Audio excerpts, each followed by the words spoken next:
This has been Strictly Ball Business. Strictly ball business. Strictly ball business. I like that video. All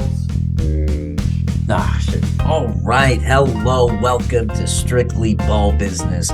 Today, we are going to give you an update on the Timberwolves, the Milwaukee Bucks, as well as the Miami Heat. Oh, and the Orlando Magic. Duh, we got the number one fan over here. And we're also going to talk about some teams that, high profile, but are ultimately dumpster fires. And we're going to talk about, which one's the biggest dumpster fire between the Nets, Lakers, and which was the last one? There's a third one, right? Nets, Lakers, Warriors. Nets, Lakers, Warriors. Those are the three dumpster fires that we'll talk about. All right. So today, guys, Timberwolves, they are 7-8 as of this recording. We'll see when it uploads. Hopefully they get another win here. They've got some road games. They're coming back to Minnesota on Monday to play, I believe, the Miami Heat. And then they've got the Golden State Warriors after that. So those are at least their home games they got coming up. And not 100% sure who they have on the road before that. But they just came off victory over your Orlando Magic. And, they won that handedly for the most part. Orlando made a scare late in the game, just like the Timberwolves have been kind of keen to give us those scares. But Magic didn't have Banchero in this game. No Wendell. No Wendell Carter. But you know who they did have? Dalton? They had Bol. They They had had Bol, baby. The 2K prophecies were right, man. They were too. Yeah, 2K. I mean, I'm pretty glad about it. I was pretty meh about Bol. We talked about him at the beginning of the season. We're like, hey, maybe he can turn into something. He looks great, and I think it puts them in a real nice, like with Banchero showing out, Wendell's looking like a solid center. He's there. Once they get an actual point guard, Markelle Fultz back, I think Suggs plays fine. Suggs is looking like he can get there, and when Fultz gets back, I mean, I like his fit with the team. It's just a question: is the injury is going to continue? Is that always going to be a factor in his career? I mean, how much time can you give it with him? I think they might have a good draft pick. I think it might put them in perspective to maybe make a pretty good trade. I mean, I'd like to think that they're in position to. They have the talent that are showing up now this offseason. Let's jump right into the match. So I'm really glad. The young core looks great. Bull, great. Bull from Franz did wonderful last night. They both scored 20. So did Suggs, but Suggs he's been either 20 or 5 points a game. That's how the season has gone. He's played great defense. His playmaking is there. Paulo didn't play last night, but he's been great. They're almost, the thing about the Magic is they're almost last in the near last in assist percentage. Most points are coming from just like something doing themselves or done by like one person, just like the Mavs. Mavs are a good example of this. Everything's done by one person. The Magic isn't like that. It's just a lot of iso ball. It's not as team friendly, but they're able to do it themselves with its offensive boards, just like Bull. Bull made Rudy Gobert not look like a small guy like last night. He's not a strong guy. He just knows how to he was looks like Porzingis when he first started is how I see it. Like he just looks like he's maneuvering with his size, with knowing he's smaller and just able to figure it out that way. I can't wait till Markelle comes back. I know Markelle's going to look great. Markelle's going to help with pace, playmaking. And I think those that are going to benefit the most are from it is Wendell and Bol. I think they're going to, once they get an elite playmaker, because I do think Fultz is an elite playmaker. Once they get him back, I think he'll be they'll see a lot better, and then I'll see Wendell start taking that jump I said he would. But I didn't plan on Bol, so those positions are going around. Defense will be helped with Isaac and Fultz. I'm not convinced they play Isaac at some point, especially with the way Bul's looking. Franz is great. They might just play him a little bit, give him some minutes. I think he might be a huge part in this in a trade. I think I don't think we have the room for him. Honestly, I don't think we have the. I don't see anybody who I'd want to give minutes under him. Now that Bull's playing great, Franz, Banchero, maybe Chuma Okeke, but that's freeing up like 15 minutes for Jonathan Isaac, somebody that's making $25 million. Yeah. I don't see it's worth it. Yeah, realistically, if you can trade Jonathan Isaac for anything, it's kind of worth it. I mean, how much is left on his contract? I think he's 2 years left. I think he's 2 years. Yeah, that's what I thought. But yeah. So I mean, I would try trading that if I were them. But I don't think anybody is gonna be interested in trading for him until they see him play. And so I think you're gonna have to give him some minutes to get his trade value up. Yeah, I mean you have to, because everyone knows the potential they saw in him. Yeah, he has 3 years left after this. 17 mil a game. Wait, so 3 more after this year? 2024 is his last year. He's an unrestricted in 2025. So he has this contract until he's 20. He'll be a free agent when he's 28. That's rough. Yeah. I really mean, got in on him, huh? Like, I was down for the contract. I still think the contract could make sense, but now we just have, I wouldn't say better. We just have guys that I would rather see take that time because they're there for. And it looks like he's not even hurrying, like, to get back on, you know? Like, Marco Fultz is like, he hurt himself right before, but he's like, our constantly updates going in. He's like, listen, I'm hoping to take the floor in December, early December when that comes around. I'm like looks like he's out there practicing and everything too. We see him out in the court. I don't see anything from Jonathan Isaac. Just doesn't look like he's very much like Ben Simmons. I don't think he gives a shit about playing in the NBA anymore.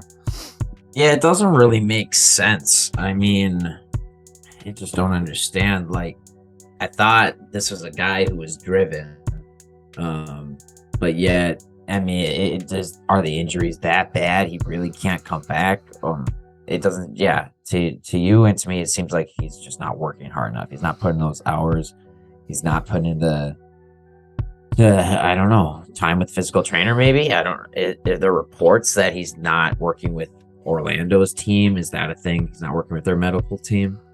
There's nothing. There's crickets out there. I just don't think anybody cares anymore. I mean, like, Marco Fultz has recovered from his ACL injury and got injured like 6 months after Jonathan Isaac did, and came back, and he was set to premiere. He was set to play on the first. I mean, he already came back. He came back last season, and he was playing great. And he got injured after Jonathan Isaac, and he's gonna go through another 2 separate injuries in between the time Jonathan Isaac came back. So, and Marco Fultz will be back before Isaac. So I just don't have that much stock in it. I think you're right. They should probably play him. They got to give him some minutes, show him value, and be like, all right, who wants to take the flyer on this guy? And maybe they can go out and get a decent guy. Like, I wouldn't be mad this offseason. They're going to have some, like, Terrence Ross money is done. They're going to be off some contract. I'd be okay with them offering, like, a $17 million, maybe 3-year 17 team option or 2-year 17 to Max Strus. What we need is shooting. And I think Max Strus, maybe he doesn't earn it, but 2 years, 17 mil, we'd finally get like a really good knockdown shooter. I'd be okay with that. And contract flexibility, I'd be okay with that. And well, we'll see what we get out of him here. I think he is going to come back to play, maybe in December, because according to this report I'm seeing as of a week ago, he did start playing 5-on-5 with coaches. Now, I can't tell if that means he was playing with other players in the 5-on-5 or if he was just playing with unathletic coaches. I'm not sure. But either way, sounds like he's going to be coming back pretty soon. So I think you're going to be able to give him some minutes. It's a 2-9 ball club. Like, he's got enough talent. Like, he's not going to hurt. I mean, I know, like, you'd rather see other guys in the starting lineup, but this guy off the bench I don't think is a bad move. He can certainly play the 3 or the 4, so we'll see what he gives you when he's here. But ultimately, I'm still standing on my point of trading him, get his trade value up, and free up those minutes for other guys, and maybe you get some draft picks for him. I don't know what you could realistically get in return that's more exciting than that. Like, is he worth keeping around for the next few years? I don't really think so, because I just gonna get injured again. Yeah, I don't think he would be in a draft pick trade. I think he would be for us, probably a star that's probably going away, like they'd be able to throw him in for contract money like that, and I think that's ultimately what he'll be. I think. You think the Magic gonna trade for a star within the next year? A better 65 days not from today. Not a star, but a better win now player, a veteran that can come out and help. Like I could see that. Not like who? This is gonna Kyle Lowry. Not a guy like Kyle Lowry. I can see them just making that trade, just being like, you know what? Let's get some veterans in. They need playmaking. Even a Mike Conley. You know, like yeah. They would probably get back for that. Yeah, I just don't know if they're there yet. I can see them maybe next year they do that, but I don't know. Yeah, I suppose I can see them doing that next year because like they want to show Banchero they got guys like they'll get a good draft pick this year regardless too. I think it'll be easier to gauge once the starting five I envision them having is Markel Fultz, Franz, Bol, Banchero, Wendell Carter. So when we start seeing all five of them start games consistently, I think we'll get more of a picture, and the front office will see more of a picture, and they'll be like, all right, you know what? Maybe we pull the trigger on like a veteran, pulling in some veterans like that. You know? Yeah. I mean, it all depends on who's available at the time, and you know what position they decide they want to go for after get an idea of who's good, who's not, and. Somebody could look really good this year, and they could end up flopping towards the end of the season. Maybe they don't look as great in the offseason. We don't know. So it's hard to predict right now. But if I were to guess, the most likely position they're going to want to upgrade is the point guard position with, Markel Fultz, like a solid player, but might just be injured too often and might have to upgrade there. Could be a great player, but if you're the Magic, maybe at some point you get tired of waiting around to find out. Yeah, there's timetables, and I love Markel. If he doesn't fit the timetable, it's not. We're willing. We've shown we're willing to give him a chance. But yeah, I mean, you gave him a contract even. So yeah. But what do you guys think of the Magic? When do you think we'll be ready to start competing for a playoffs? What year? Let us know the season. Comment that below. 2028. 2020 when Paolo is like 30. Yes. No, not 30, but closer. But let's talk about a team that's trying to make playoffs. They're very inconsistent here and there.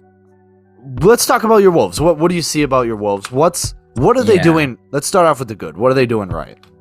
Yeah, so the good with the Timberwolves is the Rudy Gobert and the Karl-Anthony Towns connection. Those two have done a pretty good job from a passing perspective of Cat to Gobert. They could enhance it more because overall more ball movement needs to happen. But I do like that connection that I've seen overall. And they have a lot of bucket getters on this team. Anthony Edwards just dropped 35 points. He was active in getting rebounds. I think he had 8 of those and 6 assists as well in his most recent game. And he cited being mad at being called out in film. And he said, I didn't want to be showing up in film being inactive. You're not doing shit when you don't have the ball. And he's like, okay, I didn't want to be showing up on film a bunch. So you know what? I was rebounding. I was getting more put back points. It's like, oh, well, look at that. You had a great game. Shot 9 of 14. Like, that's crazy. Look at that.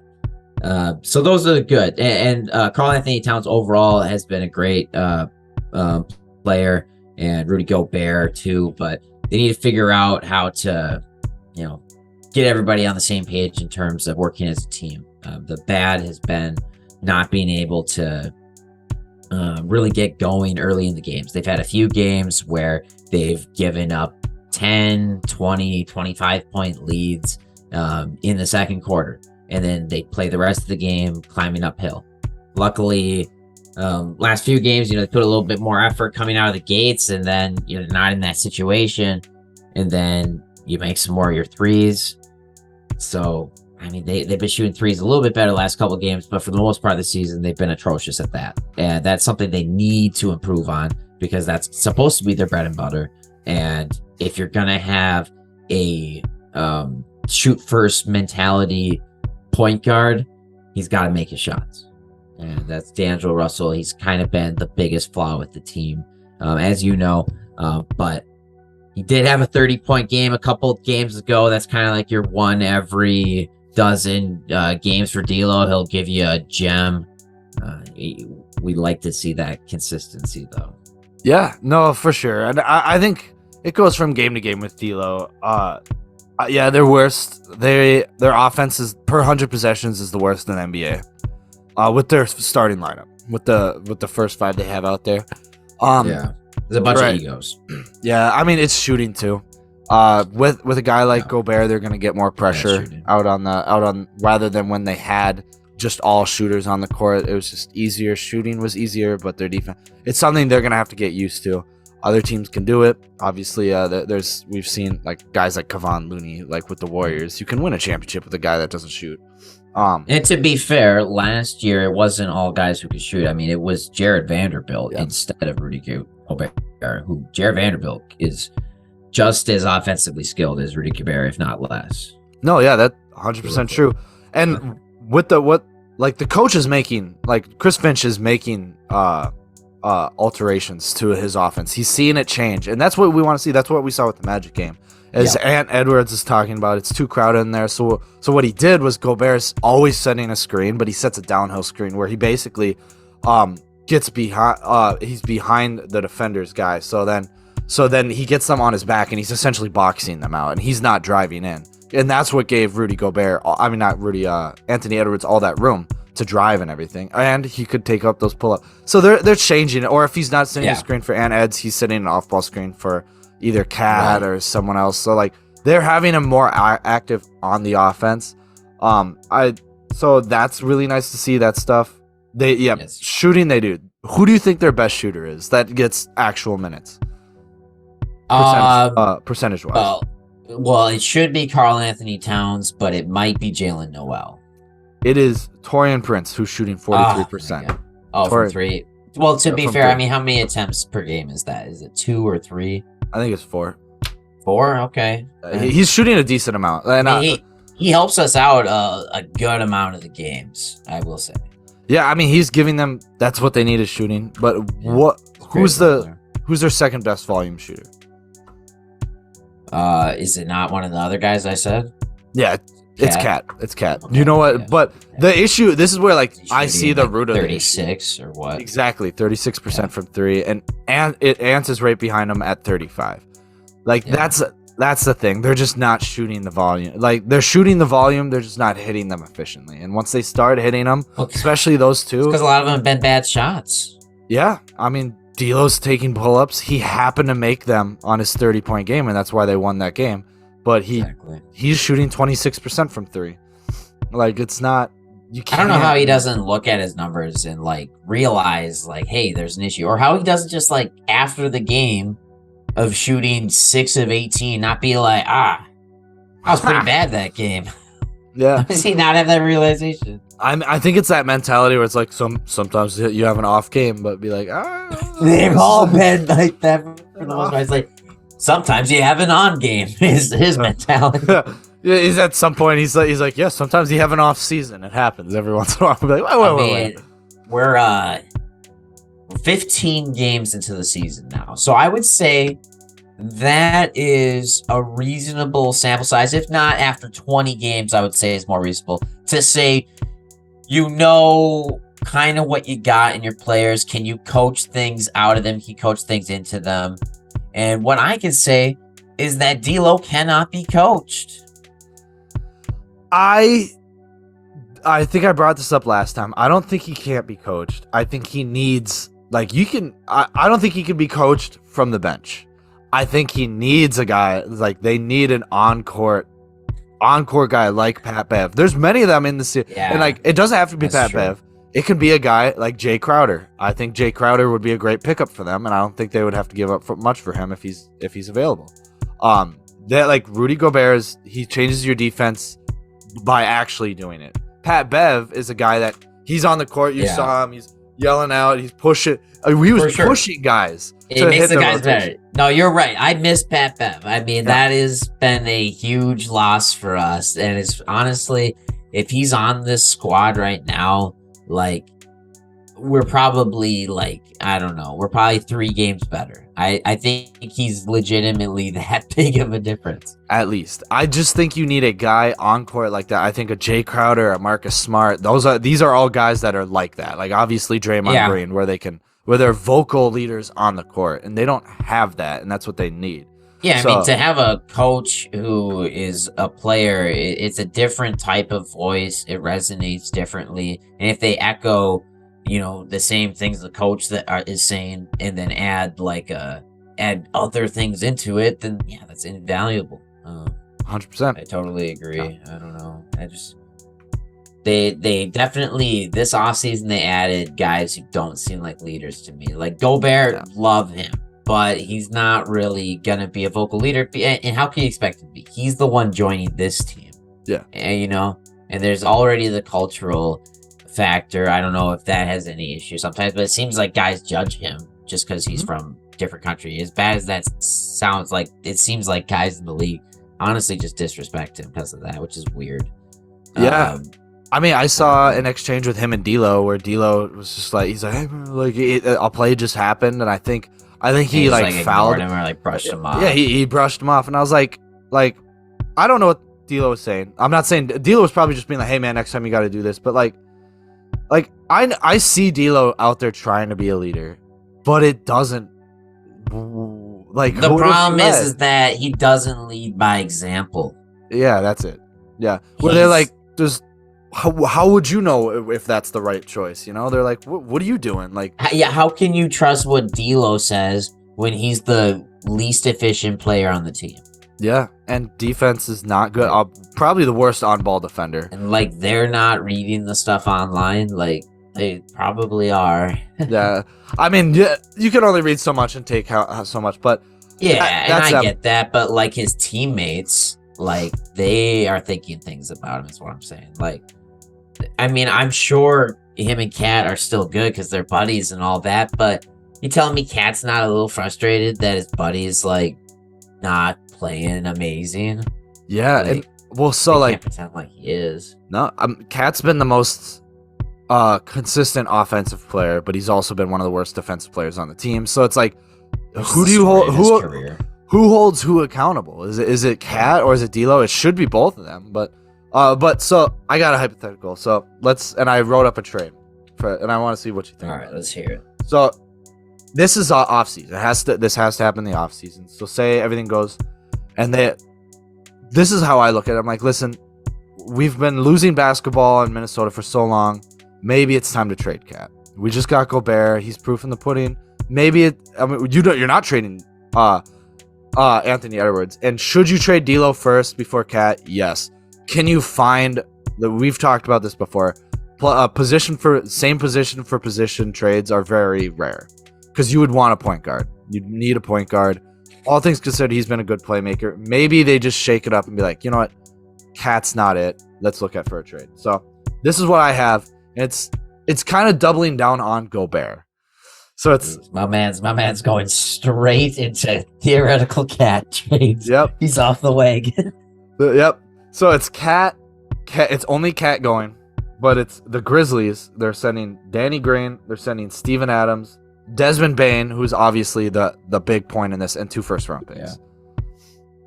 Yeah, I mean, so it's interesting. I guess I do like Desmond Bane a lot, but I like Karl Anthony Towns a lot too. But realistically, yeah, if you did get to that point, and if you decided you wanted to pick between the two, I could see why you'd choose Gobert because of his defensive prowess and I mean, if you could get an elite guard, that'd be great. But tough too. Yeah, I mean, I just don't. I think you're gonna get more for the team. To that point. They just extended Cat. Yeah, that's why they have to wait till the offseason to trade him. Yeah. And then same for Desmond Bane has to he gets his contract then. Yeah, I don't know. I mean, I think it adds. I see the thought process. It makes sense to me. I don't feel like we're at the point where we would trade Cat. So it's hard for me to have my mentality there. But I get it. Yeah, it's all hypothetical. I know. All hypothetical. Just feels dirty. Yeah, I mean, so looking at this, so they get 2 good veterans who are great, who are known for their defense. Not that Danny Green's going to play many minutes. He's done. He's washed out. He's just for contract filler. But he's a good leader. He's a good veteran to have in the locker room. Steven Adams, great leader. He's shown for the Grizzlies. He's been the leader for the Grizzlies. And he's shown what they can do. He's going to obviously be the backup big. He wouldn't play a lot of minutes. He'd just be contract filler. Desmond Bane, though, I think he would add this flexibility to, and I think he would help out more with D'Lo and Edwards shooting and help space the floor more so than Cat, because Cat, granted, great shooter, but he's not. Desmond Bane is a very Steph Curry-esque, like constantly running off ball. You gotta find him, whereas that's not Cat. Cat's more like inside, and it frees up the inside more for Anthony Edwards. So this is more of like building behind Anthony Edwards rather than just kind of just filling talent where talent is, because it opens the floor for him. Then McDaniels goes back down to the 4, and then so he can. I think it just adds more mobility to their offense. Doesn't help. I mean, it might help more defensively. I do think Desmond Bane is a better perimeter defender than Cat. I don't think that's any much to debate. But I like it. If I'm sure there's going to be other trades out there. Like I thought about like maybe like considering a Anthony Davis Cat swap, but I'm not convinced that's any better than what they have now. Even though terrible. Yeah, I mean it's worse spacing. You probably get better defensively, but they almost run into the same issue the Lakers having now. So it's I don't think that would be worth it. Maybe. No, I mean, I like Cat. I'd like to keep him. I don't really. Yeah. I don't know. I'd like to keep him for at least another 2 years before we consider trading him. So that's kind of where I'm at. But I do like Desmond Bane as a player. And there's other young guards and players I like Scotty Barnes. I like a lot. Mm-hmm. Jaylen Brown. I like a lot. See, but it does. It does open up that conversation with Cat is a great player where like you can open up where you can. Cat would make teams be like, maybe we'll trade Jaylen Brown. You know, maybe Scotty. Like he's a player worth that young talent. Especially when you go another year or two and other teams decide maybe they want to shake it up. Like, I mean, the Celtics were just in the championship. Maybe if they don't make it far in the playoffs this year and don't make it far in playoffs the next year, then they're like, okay, we want to trade. Yep. I mean, maybe shake things up. Robert Williams keeps getting injured. Horford's already going to be old by the. We're seeing his decline now. I mean, that's it. But and they're not just going to draft a great big man out of nowhere either. Yeah, no, not anymore anyway. But what do you guys think? What do you guys think of that trade? Is this a good trade? Should we be considering trading Cat? I know everyone's talking about that. I know everyone wants to trade D'Lo. Everyone's talking about that. It's just really hard to trade for a point guard for a point guard. It's very rare. I mean, sure, it can happen. I mean, the one trade that I would love to see them do is trade for Terry Rozier. That'd be a good trade. And yeah, like, do what it takes to make that happen. He's got a couple more years on his contract, but he's an immensely better player, I feel like, or at least a bigger scoring threat on a regular basis. He's a better player than D'Lo. The only thing D'Lo has better than him, I think, is playmaking. But I think if you ask more out of Cat, you ask more out of Ant, then it's. I think they could. That's a good one. I think Rozier could figure out some playmaking with the guys around him better than what he's had in Charlotte, anyways. And he'd be a less. I guess we'd ask him to score a lot, but like I think he'd open up things for other guys naturally with a scoring threat. Whereas with D'Lo, nobody's really afraid of him right now. No. Yeah, that's true. He can consistently put up 20 a game. But yeah, I mean that's a good trade. Maybe when it comes to trade season, I'll toss that one on there. I'll think about some Rozier. I did think about Rozier trades actually. I think contracts are really hard. But what do you guys think? Comment that below. Let's move to the other side of the Mississippi. Let's talk about the Bucks, the great Bucks. They're doing great. I mean, let's look at them. They are. Hold on. Milwaukee Bucks. They are hey, 11 did and you know the Cream City jerseys? Like they're not allowed to wear those anymore. Nobody in the entire NBA is allowed to wear them anymore. They had no type of cream color. You know why? Why? Why? Let you take a guess. Why? Cream City. Because Jeffrey Dahmer is The just cream color. Oh, well, why the cream color? Yeah. It is. Do you want to know? Yeah. Tell me. It is because apparently the advertisements that are on the floor they like blend in with the jerseys poorly or something. It's an ad problem. Wow. No, I like the Cream City jerseys. Corporate America wins again. Yeah, they do. That's a shame. But what's not a shame is their season. They're 11-3. They're doing great. Chris Middleton hasn't played a game yet this season as we're recording this. Number one in the power rankings. They have the best defense in the NBA. 18th offense. That's fine. We'll get to that. Second best rebounding team, but they're pretty low actually on their efficiency for scoring efficiency on the floor. Very middle of the ground on turnovers. Giannis MVP. He's the leader MVP for me right now. What do you think of the Bucks? Yeah, no, I agree. They've had an amazing season so far, and Giannis is the favorite for MVP. Curry and Doncic would be my two others up there with him. But the Bucks, yeah, I mean, I thought maybe there'd be a little bit of hiccups this year with no Middleton, but I mean, those losses are probably the games Giannis didn't even play, and honestly, even some of the games he didn't play, they did win. Like Javon Carter dropped 36 points in a game that Giannis rested. Brook Lopez just last game dropped 29. I thought like each year I keep thinking like, okay, this is like Brook Lopez is gonna fall off this cliff. He's done at this point. No, like he revives and he somehow gets back and he's better than ever. I mean, the fact that this guy is a 3-point shooter, Splash Mountain at this point in his career, I mean, it's crazy. Yeah. But yeah, I mean, I love them. They're fun to watch. They right now are my my title favorite, obviously. And I don't see any reason to change that till we get to the finals, baby. So keep riding this train till it falls off the tracks.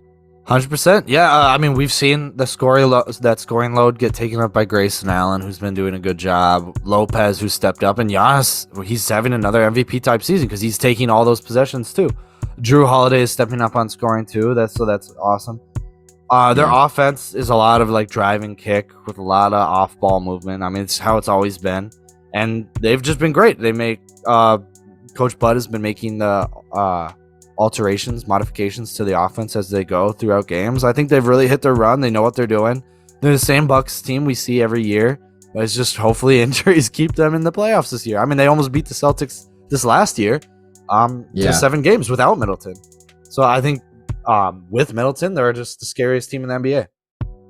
Yeah, I mean, it's pretty crazy that they can be this good without making that many changes in the offseason, even just from 2 years ago when they won the championship.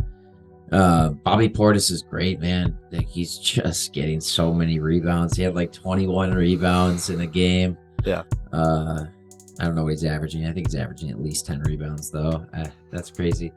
And who else? I mean, Grayson Allen, yeah, he's been good. Brook Lopez and Drew Holiday. I mean, he's been a great scorer. He put 29 points up against the Wolves. I got to see that in person. Him make himself our dad. I was calling himself father down there. It was tough. It was rough and tough. But yeah, I mean, I don't got much else to say on these guys. They're just so good, and we expected that. Like, we knew that was going to happen, right? So realistically, who's going to have a chance to be in the finals? Or in the East playoffs? I don't know, because Philadelphia is a mess right now. Yep. Brooklyn's a mess right now. Yep. Celtics are still out there, but they're a worse team. I think they're a worse team than they were. Yeah. Yeah, if they get Robert Williams 100%, which is probably not going to be, you know, but in that theoretical world, they would be great. And, you know, even like 75% of them, they could still be great. But I mean, I'd still probably take the Bucks at full strength over them, to be honest. Oh yeah, definitely. Hawks look good. I don't know though. I mean, they got a good run and gun style, but I still feel like the Bucks are massively better. I think if the Hawks are fully healthy, then I think they might give them some trouble. I think they're the only other team that can actually give them trouble, but I'm not convinced Capella won't be injured in the playoffs. Yeah, I'm pretty sure that'll happen. Yeah, I could see him giving them trouble, like maybe going to 6 games, but realistically, I think the Bucks will just outman them. Yeah, Giannis will outwill them. Bobby Portis is averaging 10.9 rebounds, by the way, so you're close. Oh, so very close. But he's killing it. That's crazy, though. The last thing I want to touch on is so we're not saying they're better without Chris Middleton. Those games they've lost, their offense has been the worst, terrible, under 15 points in the fourth quarter, and that is what they're missing from Chris Middleton. There's that fourth quarter scoring, because that's really what he provided. He's their clutch guy. He's their. I mean, what is the stupid thing of Batman? He's they're saying he's the Batman of the team. I mean, he's more like the Green Lantern of the team. He's just out there doing his own thing. So and he's still Batman, and Drew's Holiday. I mean, he goes in lulls, doesn't get points for a bit, but then sometimes he'll drop 17 on you in a 5-minute span. You're like, what happened? I blacked out. Yeah.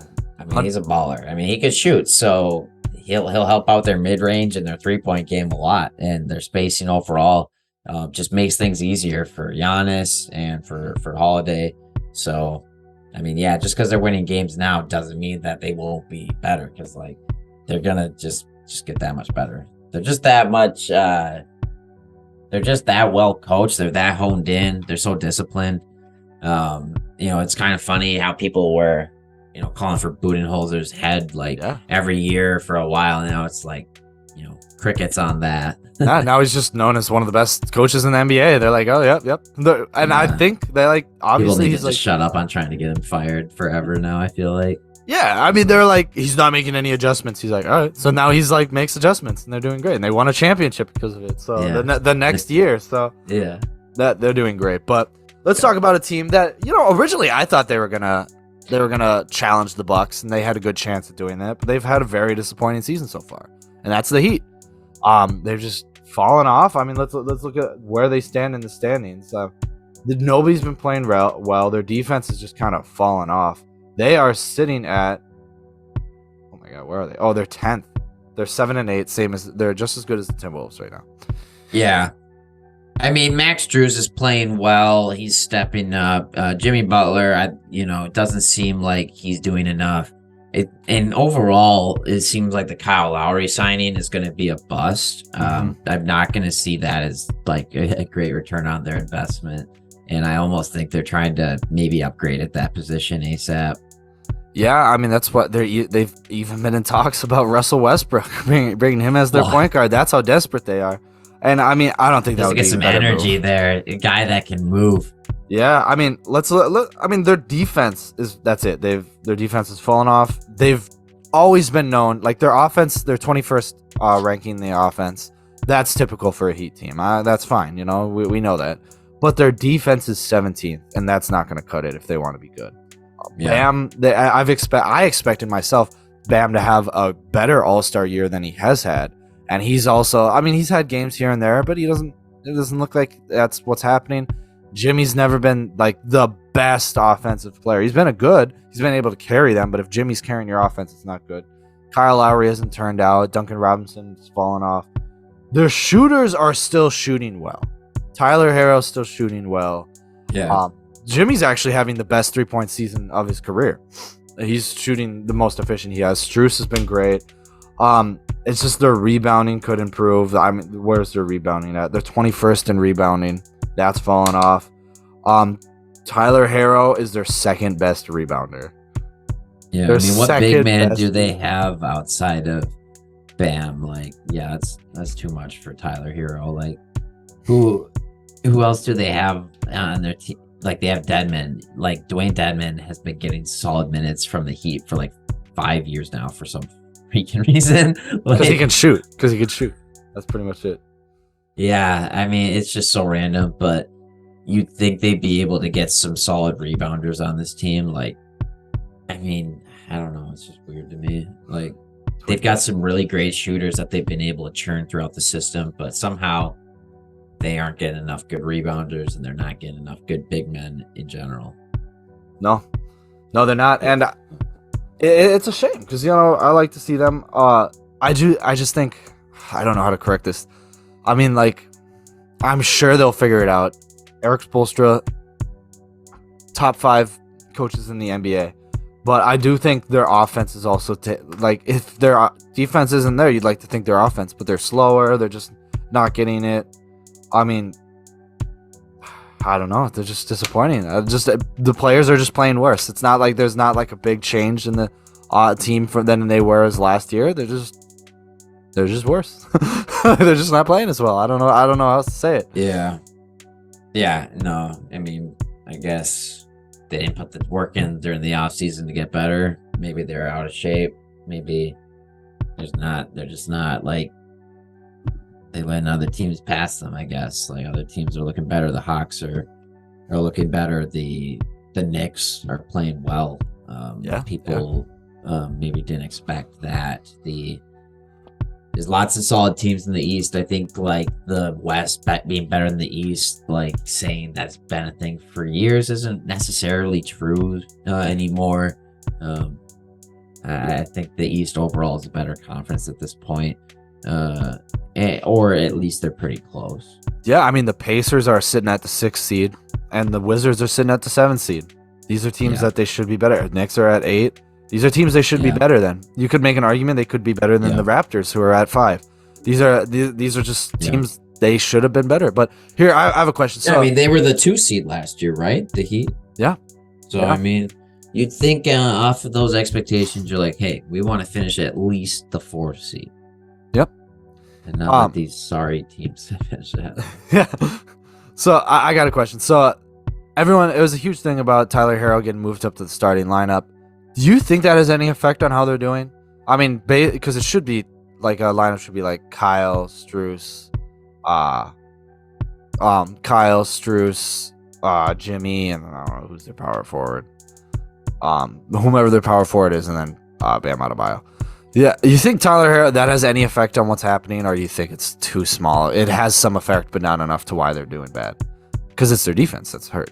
What do you think? I think it could have some effect, but realistically, Tyler Herro's getting his minutes if he's coming off the bench or if he's playing in the game. So I mean, he was playing a lot last year too.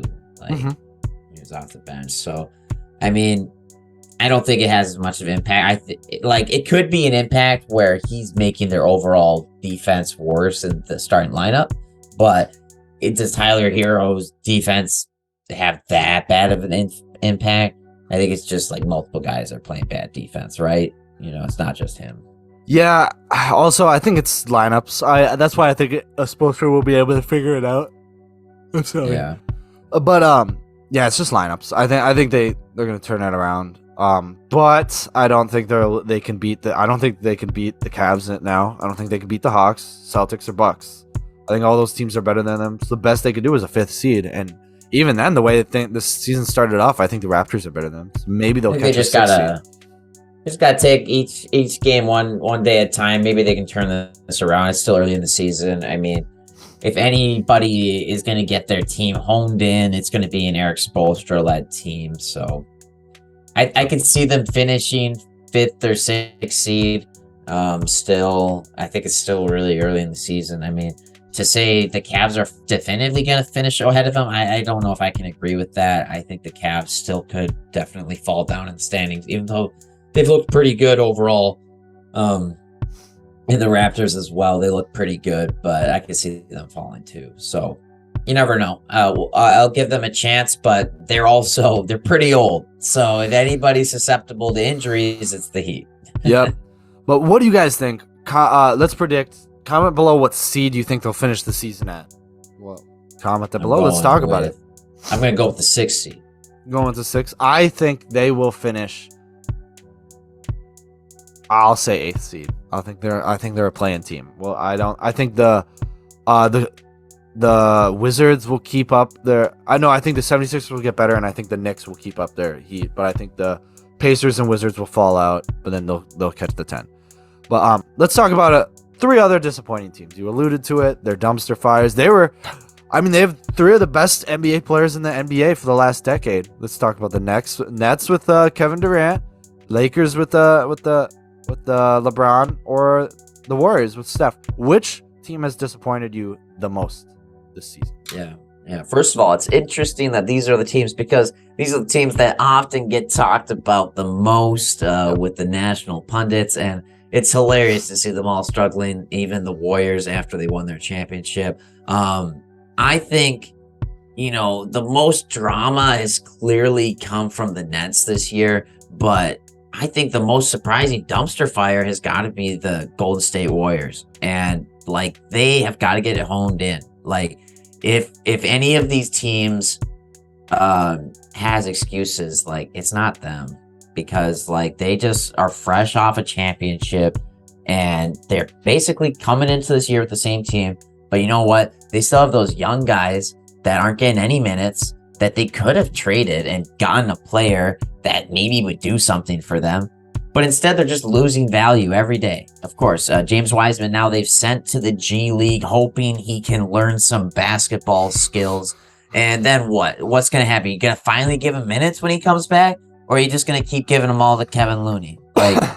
Moses Moody, where is he? Does he do anything?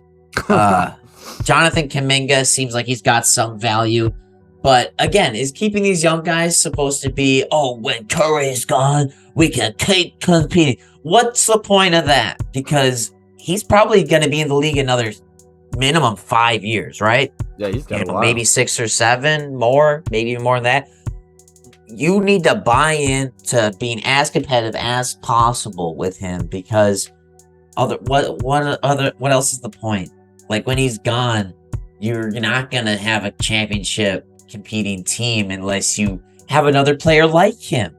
So why worry about those days until he's gone? It's just asinine to me. I feel like they've just tried to toe that line of rebuilding and competing at the same time too hard, and they just need to compete. Yeah.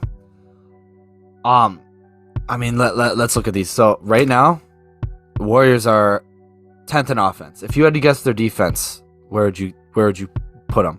Where would you think they fall? Oh my God! Well, they just gave up 70 for the 5th night in a row. So at halftime. So I would think they are 28th in the league. 27th. Very close. A little better. Yeah. Do you think this has any effect with Draymond Green? Draymond Green, I think it doesn't bode well for him, the defensive guru he's supposed to be, and they're that bad at defense. If I'm the Warriors front office, I'm looking at the team, I'm like, well, what are you really doing, Draymond? I thought you made the whole team better defensively. I thought that was your shtick. Yeah. He's doing fine shooting from the field. Let me look at his rebounds are down. Assists are usually the same way they are. Yeah, what's his stat line? He's got he's 8 points a game, 6 rebounds, about 6.5 assists, 2 turnovers, a steal, and a block and a half a block a game, which are all down. Yeah. The most disappointing what I'm seeing actually is Klay Thompson, man. Only 15 points a game, but his shooting splits are 35, 33, 81. Yeah, he's playing horribly. He has more field goal attempts than he has points scored this year. And we were talking points scored this year. We mean 2-pointers and 3-pointers. His field goal attempts only go up by 1. He's got more of that. Oh my God. This guy, he thinks he's just needs to be throwing heat checks up after he's already been 1 for 11 in a game, or 4 of 13. He just keeps throwing heat check type of shots early in the shot clock, or a bad mid-range shot. It's yeah, I get you're Klay Thompson, dude, but right now you're not Klay Thompson. All right? No, yeah. It's just tough to see. Still making 3.2 3-pointers per game. It's just as efficient. He's almost shooting better from 3 than his field goal. 35 and 33. 35 and 33. That's embarrassing. He's 2% off from shooting better from 3. It's tough. I think we're just seeing him slower. That's his defense has fallen off too. He's still a plus player, but His lateral movement is very bad. He cannot turn. yeah, but he's still a plus player. With all that said, he's still his plus and minus still plus 4. Plus 3. Who do you think? So there's hope. There's opportunity to turn it around with him. I think he just got to make those shots. Who do you think has the worst plus minus on this team? I'm gonna guess it's Jordan Poole. James Wiseman. Jordan Poole is second for guys who actually play minutes. Yeah, I mean, how many minutes per game is that for Wiseman? 13 minutes per game. Okay, so that's He's minus 6.5.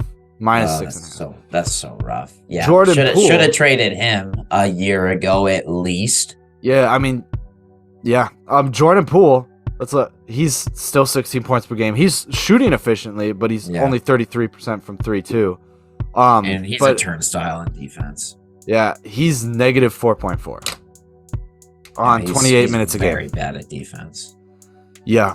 It's tough. They don't really have an answer at the 2 right now because both of them are struggling. I mean, Jordan Poole's scoring fine, but he's never been good at defense. Whereas Klay Thompson, he's been one of the better 2-player players of the decade. Yeah, I mean, realistically, Jordan Poole, you still want coming off the bench because defensively, he's just not good enough to start. Yep. But Klay Thompson, you need him to shoot good enough for him to keep being able to be a starting level player. And he's just like taking too many bad shots. I'd love for Steph to reel him in, and somehow, I don't know, maybe he's just got a hard head and he's just like convinced he can shoot his way out of this, but he's definitely struggling. From what I've heard, he just keeps saying, he's like, I didn't play basketball for 2 years. You gotta it'll calm back. I'm like, okay, man, I know, but like there's a volume thing. But yeah, and we're also he played some games last year. He didn't look great last year either, and not even in the finals this year. No. Yeah. But last thing on the Warriors, let's talk about your boy. I mean, he's actually really well. Wiggins. He's a plus player. 18 points per game, 49, 40, 74. Or his shooting splits. 49 from the field, 40 from 3, 74 from free throw. Not bad. He's playing with confidence for sure. 5.5 rebounds. Steph has more rebounds than him. but I think that's more of an effort thing. 1.3 steals, almost a block a game. I think he's playing like the second best player on the Warriors right now. I mean, he was in the finals. I think that's still apparent here. At some he's point, turning into having a solid career with the Warriors, and he'll be remembered fondly there. Eventually, when they put him down, like the rest of their players. Last question for them: if you have to put, I'm not saying we put a trade together right now, but if you obviously they have to add a contract to it. Are you attaching Wiggins' contract, Poole's contract, or Thompson's contract to get some more talent in here? I've tried to trade Thompson or Draymond is probably what I try to do. Thompson or Draymond? I mean, Draymond, I understand would be a lot to give up defensively, but I don't think they plan on extending him when his contract's up anyways. I've seen rumors about OG Anunoby being put in for a Draymond Green trade. That'd be great. Probably worth it. I think they need to find a team defender. That's what they need, Draymond, because that's what he does. Steph Curry's a good defender. Klay Thompson was an elite defender at some point. I think OG's an elite. Yeah, well, I do think they have to move on. OG is an elite defender. I love OG. I don't think he's not a team defender. He's not a vocal team defender. But what do you guys think? Which of those three would you trade, or is it still Draymond? Comment that below. Let us know. Let's jump to that other dumpster fire, Kevin Durant. Let me go through what he said, and it's the shittiest thing I've heard an NBA player say in a long time, and probably the last shittiest thing said was probably by his teammate Kyrie. But this is quotes from what he said. Look at our starting lineup: Edmund Summer, Royce O'Neal, Joe Harris, Claxton, and me. It's not disrespect, 100% disrespect. But what are you expecting from that group? You expect us to win because I'm out there. So if you're watching from that lens, you're expecting us to play well. because number 7 is out there. So I get what his point of the thing is. I'm that good that these are the guys I'm playing with, and you expect us to win. That's why, and because they're talking about the trade rumors and why he wanted to get a trade. But I get how he wanted it to come out. Came out as the shittiest teammate ever. Like you're just saying like I'm playing with these bums and I'm making, and you expect us to make. That's the shitty. Like if I was guy from KD who requested a trade earlier this year. Like, and 3 of these guys I know are great team members, like Joe Harris, Royce O'Neal. I just don't know much about Edmund Summer, but Royce O'Neal, I know he's loved. The Jazz loved him. Yeah. Because that was, funny enough, that was a huge reason why Donovan Mitchell knew he was going to get traded, is because they traded Royce O'Neal. Yeah. So, and Joe Harris, most of those guys are great, are pretty solid players. Like they traded first-round pick for Royce O'Neal for a reason. Like he's a good player. 3-and-D. And Nick Claxton is like a top 10 center right now, right? Or maybe top 15 at least. But he rebounds the ball well. Maybe he doesn't do enough for you defensively. But I think they've been worse. They could be worse at that. He's not that bad of a player. I mean, I do expect you to win games just because you got Kevin Durant on your team. And like the Rockets won games just because they had James Harden on their team. And the Cavs won games just because they had LeBron James on their team. Like LeBron James dragged his team to the finals. They got pummeled by the Spurs, but they didn't really have any stars on that team. It was Eric Snow and Zydrunas Ilgauskas and Larry Hughes, and it was like, are you telling me these players that KD has sans Kyrie are that much worse? I don't think so. I think it's just him being passive and saying, I want Kyrie here and I wanted to trade in the offseason. Shouldn't have signed the contract then. Yeah, I mean, don't sign the contract. The players are just, a lot of these, especially like players like KD, they feel entitled to the contract. They're like, well, I got my money, but now I want to trade. Be like, oh man, like you forget you're signing a contract with the team. Yeah. They apparently forgot that they don't control everything. Like, sorry, dude. Like, a contract is a contract. Like, you can either play basketball for us or not at all. Yeah, and I get like the frustrations with Ben Simmons. We're all frustrated. They're all frustrated. I get it. Yeah. Obviously, I didn't think they should have traded James Harden anyway. I think they should have just waited. But they lost. But would it have worked out? They've just got just as much drama this year, and James Harden, I think, wanted out of that. Yeah, fair enough. I mean, but they also probably could have gotten something better. I'm not sure what, but something better out there. I think they really underestimated how destroyed Ben Simmons is. Yeah, you know who the best player from that trade that the Nets got? Who they in that trade? Who's playing the best? Seth Curry. Seth Curry, yeah. And he wasn't the courtest. He was like because they got they get Dragic and Drummond in that. No, Dragic was a pickup, but they got Drummond in that trade. Came as well, but they didn't keep him obviously. But I mean, Yuta Watanabe is playing just as well as Ben Simmons right now. That's crazy. And Anthony Edwards ruined Watanabe's career like 2 years ago. So. Yeah, clearly didn't ruin it too bad. Guy's a hard player, and he plays defense. And apparently Ben Simmons, is he not playing defense at an elite level? Because it seems like he's struggling at that. But his stat line is on offense completely unforgivable. I saw a video today of Kyrie. This was a while ago. Kyrie drove into the paint and just did a drop-off pass. Yeah. Shoot it, Ben. Yeah, and he threw it, and he's like, shoot it, Ben. And he just sat in the... he didn't even get back into offense because he's so frustrated. And this is Kyrie, granted, take it with it. But he's just sitting there like, what the fuck, dude? Yeah, I mean, to be fair, that play, it was like, why are you not going up with it, Ben? He's giving you a layup on a platter here. Worst case scenario, you get fouled. But to him, that's like DEFCON 1, apparently. Ben Simmons just like, I think is so afraid of free throws. He's like, I do not want to get fouled. I do not want to shoot it. I'm good. Yeah, I mean, and the defender's back was turned. Any other like how he used to be, like any other athletic guy would have been like, oh fuck yeah, like he's just gonna sit on the guy's shoulders. Like Ant would have killed him. Ant would have dunked it on him. Would have destroyed him. He would have been like, oh, that's it. Enough said.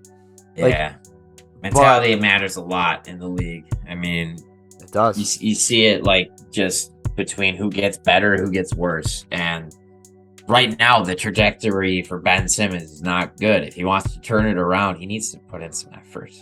You know what's gonna be? He needs to change his mentality. Oh yeah, definitely. But by the end of the year, you know what's gonna be pretty crazy? Is Markelle Fultz will play better than Ben Simmons this season. Maybe. I do think so. I think he'll have more points. I think he'll have more assists. Maybe Ben might be better than him at defense still. But I think, and they're gonna look at think back 4 years ago, been like when they traded Markelle away for a second round. No, it was like a late first round pick for and then they got all that for Ben Simmons. Be like, that's kind of weird. How like everything. Oh turns yeah, out. that is true. Yeah, because Fultz used to be on the Sixers. I see what you're saying. Yeah, I know.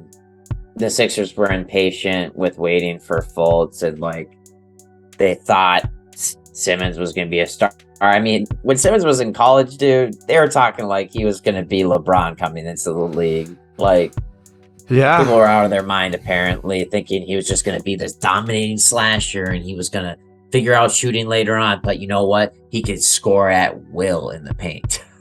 I think it's just laughable at this point to think about that.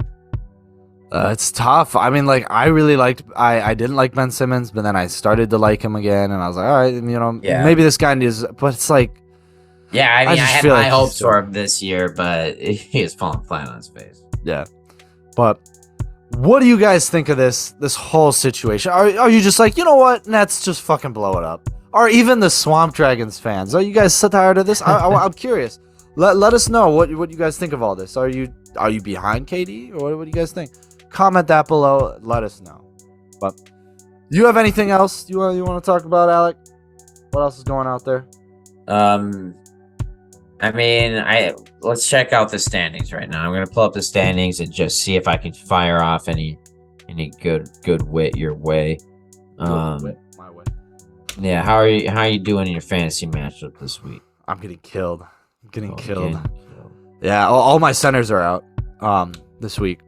So Wendell's out, Bam's out, Pascal's out. Yeah.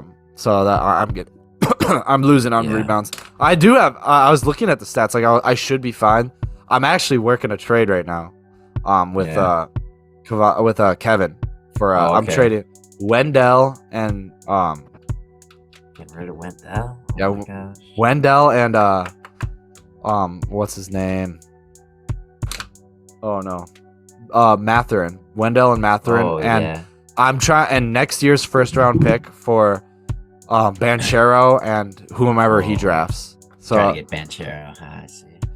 I need like a young star. Like I mean, I have DeJounte Murray, I have Pascal, but I need a guy who I think can be like build around. Yeah, and like he kills it. Like I only lose one rebound, from losing out Wendell with Banchero. Benedict Mathurin, I'm just losing scoring. That's pretty much it, which I can make up a lot of ways. And so depending upon who he drops, I'm still waiting to see who he's going to drop. Then I'm going to pick them up, or I'll just drop them and pick up, I don't know, something else. Fair enough. But what? Let's see here. I was pulling up the standings, man, and I just wanted to look at our Victor Wembanyama stakes and see who is in line to get his services. First of all, do want to shout out the Blazers for still being first.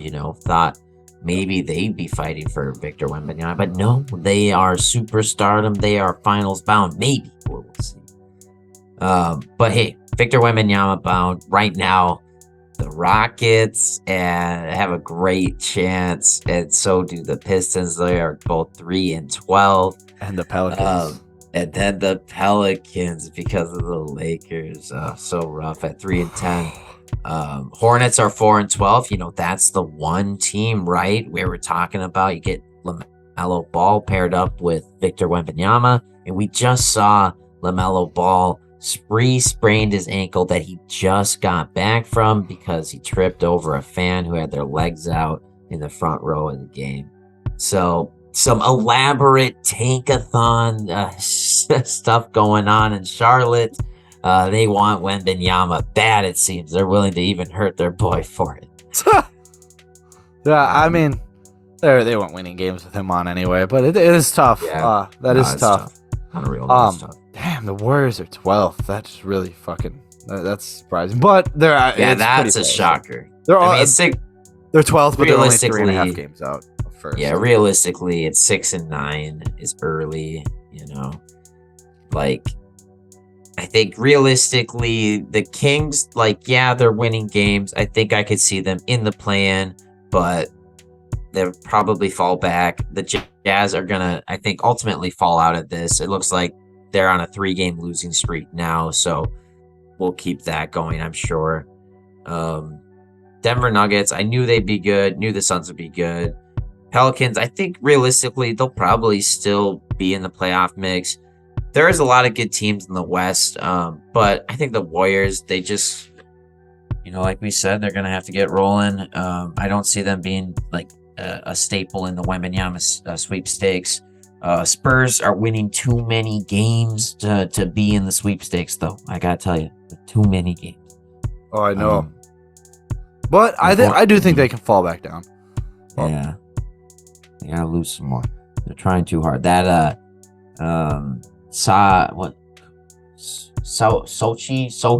What's his name? Jeremy Sochan? Yeah, Jeremy Sohan. He's pretty good. He is? Not gonna lie. He's a bucket getter. He's definitely better than I thought he would be coming into the league, and he gets some rebounds. Plays hard on D. And overall, the team has great ball movement. Jakob Poeltl just got his career high 31 points the other night. There's 14 rebounds. Spurs passing. So yeah, I mean, not a real surprise that they've won some games early on here, but I think the teams with the more talent are going to win out more in the end. Yeah, they'll probably give some revenge to San Antonio here. For sure. One team that is losing games, I want to mention that, they're expecting to finish a lot higher. Otherwise, I think they're going to be making some moves. That's the Chicago Bulls. Yeah. 6-9. It's tough. I mean, they're the team you projected to be the next sellers. I was hoping not, but looks tough for them. Yeah. However, they do, from all the reports and all the rumors are saying they are the front runners for getting Anthony Davis, and I think that would really change if they got. That would be great. If they got Anthony Davis, I mean, that would be awesome. I mean, I don't know what they give up to do that, but if it's even just him replacing Nikola Vucevic, I think it's great. Yeah, I hope. Do you think you put him next to him though? You think that's what they try to do? I think they're ideally they're gonna put in Vucevic and probably toss in Kobe White and Pat Williams to they'd have to put in some of that young talent, maybe Io instead of Kobe White, but I do think ideally they want to have a big three of DeRozan, Anthony Davis, and Levine. I see a lot of people throwing Levine. I'm like, they're not doing Levine Would it make for sense? Anthony Davis. That makes no sense. Yeah. I can see it out there that I do think he can play next to Vucevic. I think he would want to play next to Vucevic. Sending DeRozan to the Lakers, I'd rather see. I personally think they could put a bet with Vucevic. I think they need DeRozan if they want to win. Yeah, I mean, DeRozan's their best player. Like, they can't get rid of him. No, that's right. But, I mean, we'll see. They just have to give up, I think, as many first-round picks. Maybe not like a Bolo, just because, he does still have the injury issues, but enough to make it happen. And if the Lakers keep losing, man, I can see it. Oh, yeah, for sure. 100%. Well, I mean, try to recoup. They have nothing. They gotta get some draft picks back, and I think the Bulls they don't have many draft picks, but they have young talent. I think they might. I mean, I've heard people talk about the Pelicans. The Pelicans aren't trading fucking for Anthony Davis. He wouldn't make sense. No, they do not want him. He would get booed so hard. That relationship is damaged. He can't play next to Zion. He can't play next to Zion. Can't. That doesn't make sense. Work. But they're better off without him. But yeah, cool. That's it. All right. That's the NBA today. We're back, baby. We're gonna be back next week and the week after that. We'll hopefully we'll see. But thanks for listening, guys. It's been Strictly Ball Business. You got anything to say to these fans? Oh, here we go. We are into the thick of it now, baby. Almost 20 games into the season. This is when the boys become men, dare I say. So There you say. Episode 59. This has been Strictly Ball Business. Ow! Magic noises. Strictly Ball Business, where we strictly talk basketball. Tune in next time